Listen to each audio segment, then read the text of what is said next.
Bagi mereka yang beraktivitas di Jakarta, kemacetan lalu lintas merupakan masalah yang menyebalkan.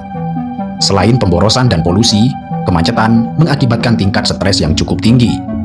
Namun demikian, dibandingkan dengan kota lain di dunia, ternyata Jakarta tidak masuk dalam daftar 10 kota besar terburuk di dunia.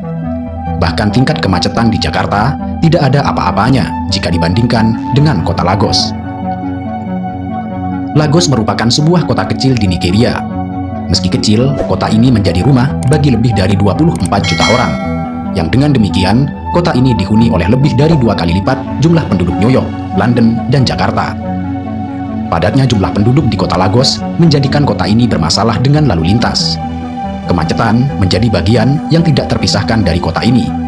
Bahkan saking macetnya, kota Lagos disebut sebagai neraka di dunia. Di kota Lagos, perjalanan yang berjarak kurang dari 50 km membutuhkan waktu 8 jam, atau 2 jam lebih lama dari penerbangan dari Istanbul ke Nigeria. Lebih dari 8 juta orang mengendarai 5 juta kendaraan dan menjejalkannya ke jalanan kecil sebanyak 1.100 jalan setiap harinya.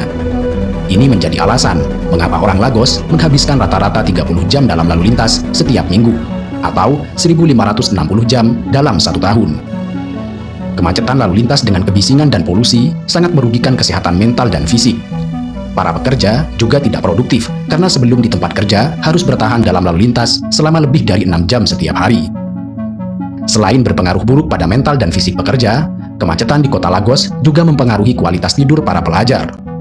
Ogebere, seorang siswi berusia 14 tahun menceritakan bahwa dirinya harus bangun di pagi buta untuk bersiap ke sekolah. Biasanya, ia berangkat jam 4 pagi ke sekolah agar bisa sampai tepat waktu. Dan parahnya, situasi tersebut tidak hanya dialami Ogebere dan keluarganya. Banyak keluarga yang menghadapi situasi serupa. Pemandangan anak-anak, bahkan yang berusia 2 tahun, dari pukul 5 pagi telah menjadi hal yang biasa. Menurut para ahli, sebagai akibat dari rutinitas ini, banyak anak-anak di kota Lagos yang mengalami sulit tidur, kemurungan, kecemasan, dan rentang perhatian yang pendek, yang dapat menyebabkan masalah kecemasan, depresi, dan kemarahan.